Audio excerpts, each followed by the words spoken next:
NBA season. When it gets underway on October 21st, it is going to be theater for the first time in league history. It'll all tip off in Oklahoma City. The reigning champion Thunder, they'll get their rings with that man, a familiar face across the floor, Kevin Durant, who will be debuting for his 6th franchise when he puts on a Rockets jersey. But somehow, that might not even be the main event for opening night. Later on in Los Angeles, LeBron James, he will kick off his unprecedented 23rd season against his career-long foe, Steph Curry, as the Warriors visit the Lakers. That one is at 10 o'clock Eastern. As we welcome you to NBA Today, I'm Malika Andrews. We have so much to dive into as the NBA began to roll out the schedule this morning. Today's show, it's going to have a little coast-to-coast flavor. There's no two people I'd rather break it all down with than NBA champ Kendrick Perkins and the people's champ Shanae Ogumake. You heard her? You heard her? I'm the people's champ. I will take that all day, every day.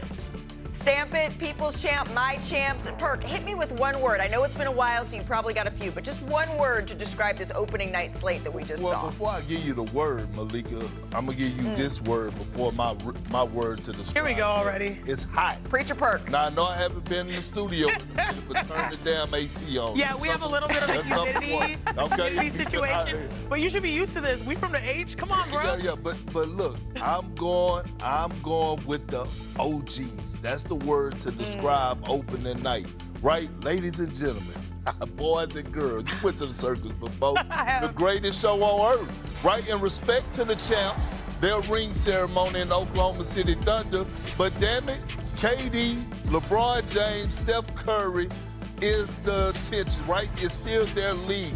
They attract the eyeballs. They're still the faces of this game, and that's why they're going to be on display for opening night, the OG. So if you're going to say this is a circus, my question is, who's the ringleader of that circus? Because the NBA is going to be really interesting with all the power moves. Malika, my word is trifecta. I wish I went first because we're on the same type of time. Those OGs, they truly are the trifecta. I mean, this is the generation that we grew up on, and they're still in top-tier form.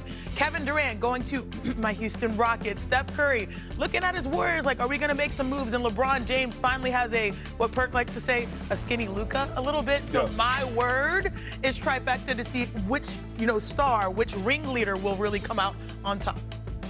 I like it. I thought Perk was just going to stick with hot, but no, that's just to describe the studio. How about history? We get to see history in LeBron James, Kevin Durant, Steph Curry all suiting up, and Oklahoma City also getting their first ring in franchise history. So what do you say? With that history on the line, let's dive a little deeper here, and let's start in Oklahoma City, because Kevin Durant will be back in Oklahoma to kick off the season, and a user posed a question to KD on social media. He asked this. He said, where will your mentals be on opening night when you watch the team that gave you everything raise a banner after you left them high and dry? Okay, that's direct. To which KD replied, well, finally, it's been 10 years. It's about time they won one. Perk, you played 5 seasons with KD in Oklahoma City. Do you think this is just going to be any other game for Durant? Do you think there's a little something more watching OKC raise that banner?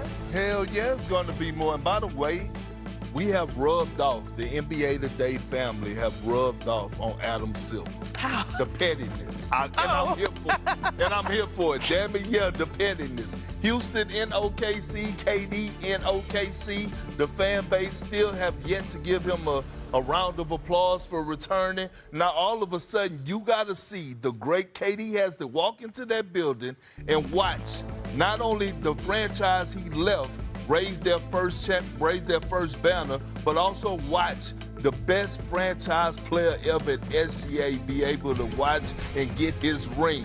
It's going to be smoke in the city. I wish I could be there. And if I'm KD, I go in the back. I don't want to watch it. If I'm KD, I come with the mindset that I want to upset them and disappoint and be a spoiler on their ring ceremony night. Yeah, I'm not mad at that. Well, they can be a spoiler of the season. Yeah, go ahead, Shanae. You're absolutely right. It could be a spoiler of the season. This is a team that finished, I believe, was it number 2, the Houston Rockets in the West, and they got the guy that fills all of their holes. But if you think about it, Perk, one thing you, me, and Malika, we all have in common is we were all in Oklahoma City, not just for the finals, but also the Western Conference Finals. And so I feel like we're honorary members of the fan base that you love because we all fell in love with them as well. They love you, but I think they love all of us now. But one thing I know is not only do they remember the past, and they are still hurt by KD leaving, but they also remember the present, which is good. They understand that this team is built to win in the future. And KD did get his own ring, so I feel like he's still going to walk in there confidently. But yeah, I feel like the smoke is there for game one. They did a great job. But I think with them winning the championship has closed that chapter for the organization of Oklahoma City and the fan base of the Kevin Durant. So you think that they're going to cheer? I'm not saying all that. We still may see some cupcake signs in there, but if you're OKC, you want to come out on a mission as well, right? We haven't had a back-to-back champion since the month of Neverwhere. 8 years. And so you want to come back. You want to come back. You want to come back with a certain type of hunger, and you want to come out on your opening night and show that you're not satisfied, that you want more. Yeah, and Kevin Durant is coming in with a team that is fully equipped to challenge Oklahoma City in the Western Conference this year. The Houston Rockets, as you mentioned, Shanae, they finished the year second overall. They want to have something to say. They don't go get Kevin Durant just to be second again, right? That matchup between the last season's top teams in the West.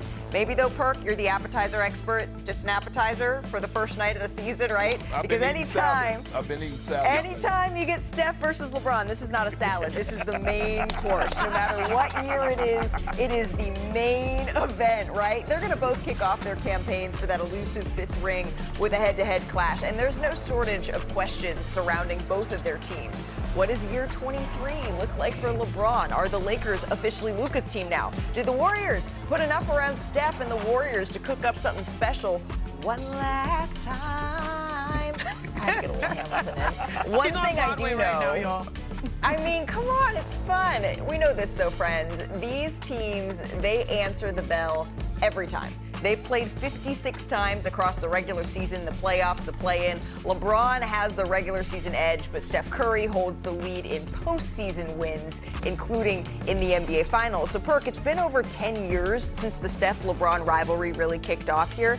It feels to me, though, it hasn't lost any of its steam. I think back to Christmas Day last year. Why is that? Why is it still so exciting? Because you have two all-time greats that every time they step between those lines, they want to kick each other ass. LeBron James want to give Steph their work, and Steph want to give LeBron James their work. And you can go and we can look at the numbers. It speaks for itself. And so when you have these two all-time greats, and yes, they're OGs, but they're actually always competing between that line to say, this is my block, homie. This is my turf. And Steph, like, we talk about LeBron James, and rightfully so, of being, arguably the greatest player of all time. Steph feel like he should be in that conversation. So when they step between those lines, it's a brawl for it all. And it's a reason why you brought up Christmas Day, Malika, Shanae. It's the reason that they damn near touched, I believe it was 9 million viewers on Christmas Day, because all eyeballs was on them, because they never disappointed. Yeah, and if it comes to me, I'm looking at both of these guys. They have extended their prime in a way that they're setting the standard for those in the future. Like, now people think it's realistic to play until you're 40 based off of what they've invested in their bodies. They've created the blueprint. I feel like LeBron and Luka, and now I guess maybe a 2.5, I don't know. We're not going to go there. We have to see